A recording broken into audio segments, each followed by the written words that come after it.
It started as a game. Hide and seek had always been our favorite childhood pastime, especially in the old house our grandparents left behind. The place was massive, filled with forgotten rooms, dusty furniture, and eerie passageways that made every game an adventure. But this time something felt different. I was the seeker, counting down in the dimly lit hallway. My younger brother, Ethan, giggled as he dashed off, the sound of his hurried footsteps echoing through the house. I reached 10, opened my eyes, and began searching. The usual spots were empty. No sign of Ethan behind the curtains, under the dining table, or inside the old wardrobe in the guest room. I was about to call out when I noticed something strange. A closet door slightly ajar at the end of the hallway. We never used that closet. I approached, my pulse quickening. The door creaked as I pulled it open, revealing a narrow, pitch-black crawlspace leading deeper into the walls of the house. "Ethan?" I whispered. No response. A chill crept down my spine as I stepped inside. The air was stale, thick with dust and something else, something rotten.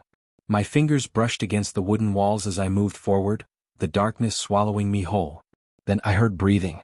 Shallow. Ragged. Not mine. I turned sharply, my heart pounding. The only light came from the small gap in the closet door behind me. I was about to retreat when I saw them, faint handprints smeared along the walls. Not Ethan's. They were too large. And too many. A whisper crawled through the air, so close it tickled my ear.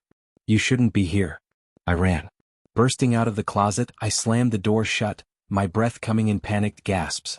Moments later, Ethan appeared from behind the couch, his face scrunched in confusion. "I was hiding here the whole time," he said.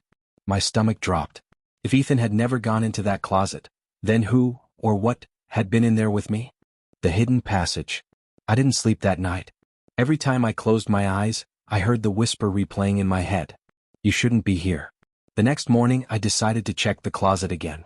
The thought of it made my skin crawl, but I had to know. Had I imagined it all? Or was something really hiding in the walls of our house? I waited until Ethan was at school before creeping down the hallway. The closet door stood exactly as I had left it, closed, but now it felt more ominous, as if it knew I was coming back. Taking a deep breath, I pulled it open. Nothing. Just darkness. I clicked on my phone's flashlight and aimed it into the crawlspace. The handprints were gone. But something else caught my eye, a small wooden panel at the far end of the passage, slightly ajar. My breath hitched. That wasn't there before. Heart pounding, I stepped inside, moving toward the panel. The air grew colder the deeper I went, and a faint, metallic scent filled my nose. I reached out and pushed the panel open. Behind it was a tunnel, barely wide enough to crawl through.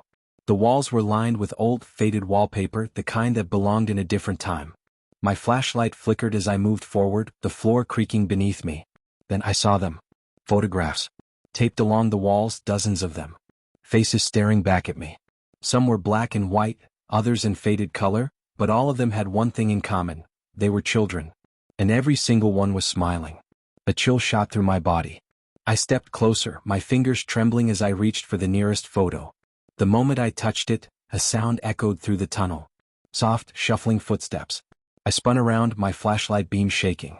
The entrance to the crawlspace was still visible, but beyond it, the closet door was slowly closing. I bolted. Diving through the opening, I reached the door just as it clicked shut. My breath came in sharp gasps as I yanked it open, stumbling back into the hallway. Everything was quiet.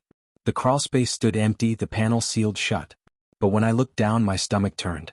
One of the photos lay at my feet. It was me. The voices in the walls. The photo felt ice cold in my hands. My own face, frozen in time, stared back at me. The edges of the picture were yellowed, the ink slightly faded, as if it had been there for years.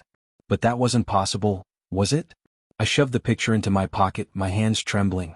I needed to leave. No. That night, I locked my bedroom door. The house felt different, as if the walls themselves were breathing. Every creak of the floorboards sent a jolt through my chest, and the whisper from the crawlspace still lingered in my mind. I barely slept. Sometime after midnight, I awoke to a sound. Tap, tap, tap. It was coming from the wall behind my bed. A slow, deliberate knocking. Not like the usual groans of an old house settling. This was different. I held my breath. Tap, tap, tap. Then a voice. Muffled, distorted, barely a whisper. "Let me out." My blood ran cold. I scrambled out of bed, pressing my ear against the wall. Maybe it was a trick of my imagination. Maybe. "Let me out." The voice was clearer now. right behind the wall.